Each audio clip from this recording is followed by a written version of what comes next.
Welcome to the English with Kirsty podcast from www.englishwithkirsty.com. Here I'll be sharing with you tips, information and other learning resources so that you can improve your business English.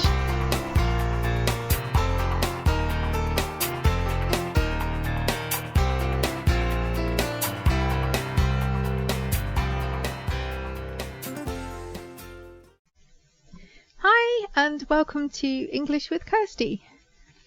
This is episode 84 and today we're going to talk about language exchanges, but I know we've had this topic a number of times, but today it's specifically what you shouldn't do, because I have a sheet on how to get the best out of language exchanges, which is more kind of practical tips and what to look out for and how to write your advert or how to approach people. So if anyone wants that information sheet, you can go to englishwithkirsty.com/podcast/episode 84 and request the information sheet there.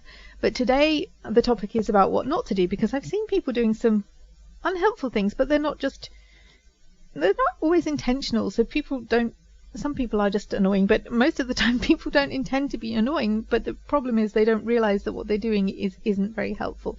So I decided to use my experience and the experiences that other people have told me about, like my students, my friends, and pull together some things that you shouldn't do if you're having a language exchange. And if you've got any more ideas about mistakes or things to avoid, then come onto the show notes page at englishwithkirsty.com/podcast/episode 84 and share them with me there. Or if you've got any tips about things that you definitely should do, then put them in the comments as well. Okay, so number one is don't correct every single word. And I've seen this done, I think the first time I saw it was on a forum. It was like a language exchange forum, and there was this one individual who, in an attempt to be helpful, but I don't think it was very helpful, every time somebody wrote something, even the native speakers, they would look for possible mistakes and point them out. And in the case of where she corrected me, she wasn't actually right. But this individual was looking for every single possible mistake and pointing it out. And you can argue that that's helpful because people learn, but to be honest, it's not helpful, because if you keep doing that, people won't want to learn. They won't want to speak for fear of you pouncing on them with your list of mistakes. So I would say, the reason for doing a language exchange is to learn, but focus on a couple of things in the sentence. Don't take the entire sentence apart and point out every tiny mistake. And also, be sure, because I've also seen people correcting each other and the correction was worse than the sentence. So if you are going to correct, and that's important, people do need to learn, but think about it. Think about what's the worst mistake in that sentence, and then work on that. And then, because you don't want to stop people speaking by correcting every single mistake. That's number one. Number two is the opposite of that, because I know someone, she said she came to England and people just didn't correct her, and she said, I know I'm making mistakes, but people aren't helping me to improve. And I think part of that is the culture. If it's not a specific language exchange, you don't feel that you need to go and point out everyone's mistakes. Here in the UK, there are people from so many different countries who are learning, and we don't go and point out everybody's mistakes, because that's a bit rude. But if you're having a language exchange, then obviously you do want to learn from that. So, explain to people how you want to have feedback, but don't just, if you want the other person to help you with your language, then you need to give them some tips as well. So it's all about a balance between these 2 points. Don't give too much feedback about mistakes, but also you have to give some feedback, otherwise the other person won't learn anything. So it's all about finding the right balance with your language exchange partner. Number three, don't forget that you're there to learn both languages. And this is something that I've been guilty of as well, and it's not cool. If it's easier to communicate in the language that you're learning, and then people will do that. Often, like if you're going somewhere, people try to find the most direct route. It's the same when you're communicating. So if you're not at the same level, it doesn't mean you can't have a good language exchange, but just be mindful that you don't speak the language that's easiest for communication all the time, because really you should split the time between the two languages, whether that's today we're speaking English and tomorrow next time we're speaking German, or split the time, half an hour doing one and half an hour doing the other.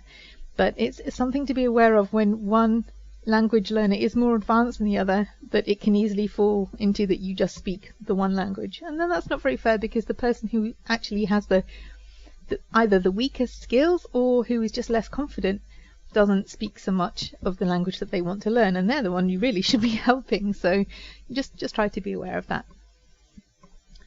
Number 4, don't expect the other person to be a teacher. I mean, you may come across teachers who are learning other languages. It's something that we do sometimes, particularly language teachers. It's really good for us to learn other languages, because then we can relate as learners as well. But a lot of the time, people aren't teachers, they're learners, just like you. So, if you want really detailed grammar explanations, and you want worksheets, or you want really kind of involved teaching, then you probably should be paying a teacher, because you can't expect everybody to know their own language that well that they can explain the finer points of the tenses, or explain why a sentence has to be written in a certain way. Maybe you'll be lucky and find someone who can, but that's not really the job of a language exchange partner. They're there to help you, and maybe to correct and to help you develop your speaking and writing skills, but they're not there to be a teacher. And if you luck out, that's great, but if you don't, then it's an unfair expectation. You really need to think about finding a teacher if you're looking for a teacher.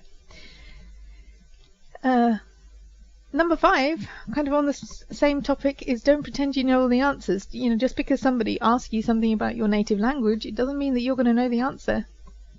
And there's nothing worse than somebody trying to guess at the answer and then giving the learner some crazy explanation that isn't true. So if you don't know the answer, then it's fine to say that, because you're just doing the best that you can. Maybe you could go online and look it up, because it might be easier for you to understand language question forums in your native language than the other person. So you can definitely say that you'll go and try and find out for them. But if you don't know the answer, don't pretend that you do, because you could end up confusing them even more by giving incorrect information or a really confusing explanation. Number 6, don't keep asking the same question in different ways. I mean, if you think the person didn't understand a question, that's fine. Find a different way, different vocabulary until they get it.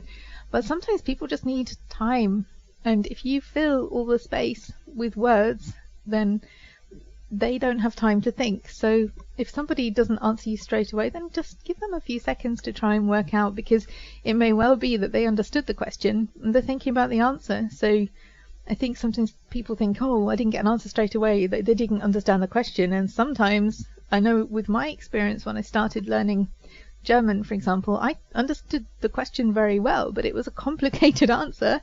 It wasn't straightforward, and I needed time to put that sentence together. And hassling me by asking me the same question again and again in different ways was just annoying. I needed time to think of how I would explain this complicated answer, and asking me the question again and again really didn't help. So don't do that. If you really think someone didn't understand them, fine, but just sometimes give people a bit of time, because what you might think is a really straightforward question might not be to someone else if their answer is a bit different from what you would normally expect. Number 7, don't make the other people feel stupid. I mean, if somebody's doing that on purpose in a language exchange, then they don't deserve to have language exchange partners. That's not a good way to behave. But sometimes it can be a bit more subtle. You can laugh because somebody said something really funny, but if they were trying really hard and didn't know it was really funny, and they didn't realize why you're laughing, then that can feel quite hurtful. And it's not good to do that, because then they'll lose their confidence. So yeah, if you can explain why and you can both laugh about the mistake, then that's fine. But don't just laugh at someone because they might not understand why. And also getting impatient, sometimes people aren't very patient, but you're there to learn as well, and the other person's going to have to be patient with you. So don't get restless if somebody needs some time. Don't sigh because they're taking too long. Don't start looking at your phone because they'll think, oh yeah, I'm really that interesting that they're now going to look at their phone. Treat people as you want to be treated, and sometimes it is a bit hard to speak another language, so try to be patient with your language exchange partner. And that is actually number 8, don't show your impatience. So as well as not making somebody feel stupid, don't don't show it if you're thinking, oh, come on, finish the sentence. You know, that was you at one point if it's not you now in the other language, and so you know, just show the other person some respect. Number 9, I put this in here because this is something that people do on purpose. The other things are kind of mistakes that people can make without realizing it. But number 9 is, if you're looking for a date, then do the world a favor and don't go to a language exchange site, because I don't think it's a problem just for girls. I've seen it happen to guys as well. But if you're planning to learn another language, and you find people that are just, hey, let's meet up, let's, you know, not to learn languages, but just because they want to meet up with you, or they're looking for a partner, or they just keep commenting on your appearance, or asking for photos, or sending you photos of themselves. It's just tedious. That's not what a language exchange site is for. Okay, something might develop if you become friends with somebody and something more happens, then that's great. But you know, that shouldn't be people's initial motivation for going on language exchange sites, finding people who speak this language to go on a date with. If you want to do that, then go on a dating site in that language. Then, you know, be done with it. But for people who want to learn, it's kind of annoying. And number 10 is just about respect again. Don't be unreliable. So if you say you're going to meet up with somebody, yeah, something might happen. You know, life happens, and sometimes we can't keep the arrangements that we've made. But would you say, oh, I don't feel like it tonight? If a friend was standing on your doorstep, for example, if it's online, it's still somebody taking time out for you and maybe planning their evening around having a language exchange meeting with you. So, you know, think before you cancel. Would you do that face to face? And it can be that something's happened that you really can't meet with them, or you could have a really kind of loose arrangement where, yeah, I'll be there. If I'm online, we'll talk, that kind of thing. But if you do make a definite arrangement with somebody, then try not to keep cancelling. It's better to not make the arrangement than to keep cancelling, because you know that they're trying to learn as well. So try to be a good, reliable language exchange partner. And if you don't have time, then say you don't have time, and find a time when you do have time, rather than saying, oh yeah, I'll be there, and then not be there, because that's just difficult then for the other person to plan their learning and their day. Okay, so I hope those things about what you shouldn't do are helpful. I imagine that most people don't do these things on purpose, as I said before, apart from number 9. But sometimes people just don't realize the effect that their behavior has on other people, or, you know, why behaving in that way could be difficult for other people. Like one that isn't on this list, but I thought of is, you know, don't think about it as like talking to one of your friends who is a native speaker, because you know, you can talk and talk and talk and then say, what do you think? And then your friend might talk and talk and talk as well. But it feels a bit harsh if somebody's been talking for 5 minutes and then they say, hey, what do you think? And then you just have 1 or 2 sentences and you feel like a complete idiot because you think a lot more than you can say. So be aware of your tandem partner's level too. And, you know, try and break up what you're saying and try to get them to speak in between, or ask questions if they look like they're feeling a bit nervous or they don't know what to say. Kind of try and think about questions that could get more information out of them, rather than just expecting them to be able to talk for 2 or 3 minutes. You may have a really talkative tandem partner, in which case that doesn't apply, but you know, just think you are speaking to somebody who isn't a native speaker and who maybe needs a bit more time or a bit more encouragement to speak. Okay, so those are the things that I would advise you not to do.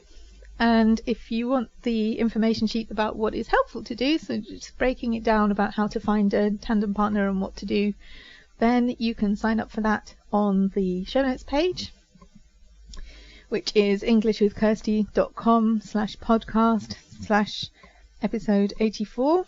And there you can also support the podcast if you would like to. If you're in the UK or Germany, it would be really nice if you use my Amazon link. It doesn't cost you any more, but instead of going to amazon.de or amazon.co.uk, if you use my link, then I get a small percentage of any sales generated through that link. So I'd really appreciate that if you'd like to support the podcast. And if you haven't already and you are interested, again, for people in Germany and the UK, If you want a free book from Audible, then there's a link on my show notes page for you to sign up to get a free book. You do have to cancel the subscription if you don't want to continue with it, but you can sign up and get one free book. And then it's up to you whether you continue with the subscription to Audible. Okay, so I hope that's helpful. Have a good week and have fun learning English.